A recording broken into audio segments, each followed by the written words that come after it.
अस्सलामुअलैकुम, आप देख रहे हैं टेस्ट योर चॉइस। कैसे हैं आप सब? उम्मीद है अल्लाह ताला के फजल करम से खैरियत से होंगे। अल्लाह ताला आपको अपने हिफ्ज़ व अमान में रखे, आमीन सुम्मा आमीन। तो व्यूअर्स, आज मैं आपके साथ बहुत ही ज़बरदस्त टिप शेयर करूंगी जिसके साथ आप घर की तमाम प्लास्टिक की चीज़ें, चाहे वो फर्नीचर हो, प्लास्टिक के बर्तन हो या कुछ भी प्लास्टिक का हो, आप उसे अच्छे तरीके से साफ़ कर सकते हैं। बहुत ही फ़ायदेमंद टिप है। मैं आपके सामने चेयर साफ़ करके आपको दिखाऊंगी। इसी तरीके से आप तमाम चीज़ें साफ़ कर सकते हैं। सबसे मज़े की बात यह है कि हम लोग जो चीज़ें भी इसमें यूज़ करेंगे वो बहुत ही आम सी हैं और हर वक्त घर में मौजूद होती हैं। तो चले आए हम इसे स्टार्ट करते हैं। यहाँ पे मैं आपको एक चेयर दिखा रही हूँ जो कि बहुत ही गंदी है।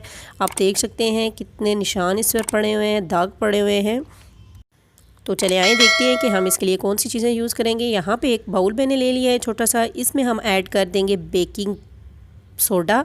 एक होता है बेकिंग पाउडर और एक होता है baking soda. Baking soda add करेंगे और इसके साथ इसमें मैं यहाँ पे 3 टेबलस्पून विनेगर ऐड कर दूँगी। प्लेन विनेगर जो होता है वो ऐड कर दिया है और आपने इसका रिएक्शन देखा है, कितना गुस्से में आ गया है जी ये।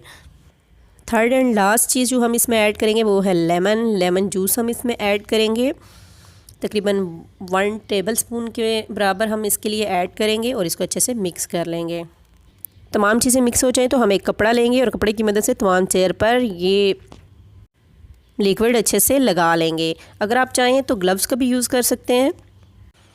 अच्छी तरह से हम इसको मलेंगे और तकरीबन 2 मिनट के लिए छोड़ देंगे। यहाँ पे तमाम प्रोसेस मैं आपके सामने कर रही हूँ। आप इसी तरीके से बिजली के बोर्ड, इवन के कोई भी प्लास्टिक की चीज़ है, आप उसे अच्छे तरीके से साफ़ कर सकते हैं। बहुत ही ईजी और इफ़ेक्टिव टिप है ये और इसमें इस्तेमाल होने वाली चीज़ें बहुत ही आम सी हैं जो कि हर घर में अवेलेबल होती हैं। तो आप देख रहे हैं कि यहाँ पे अच्छे तरीके से मैं ये तमाम जो है लिक्विड इस पर लगा रही हूँ। तो व्यूअर्स, अगर आपको आज की ये छोटी सी टिप अच्छी लगती है तो आप प्लीज़ वीडियो को लाइक कर दीजिए।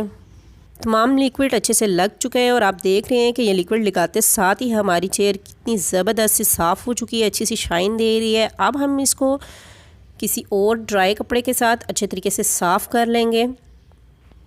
बेकिंग सोडा जो होता है वो बहुत अच्छे तरीके से चीज़ों को साफ़ करता है, इसलिए ये फ़ौरन ही साफ़ हो जाती हैं। बस आप 1 मिनट लगा कर रखें और फ़ौरन ही इसको साफ़ कर लें।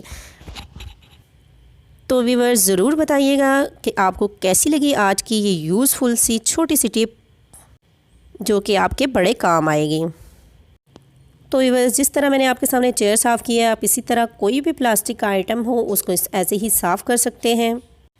अगर आपको ये यूज़फुल छोटी सी टिप पसंद आती है तो वीडियो को लाइक करें, चैनल पर न्यू है सब्सक्राइब करें। अपना बहुत सा ख्याल रखिएगा। फिर मिलेंगे इंशाल्लाह एक न्यू वीडियो के साथ। तब तक के लिए अल्लाह हाफ़िज़।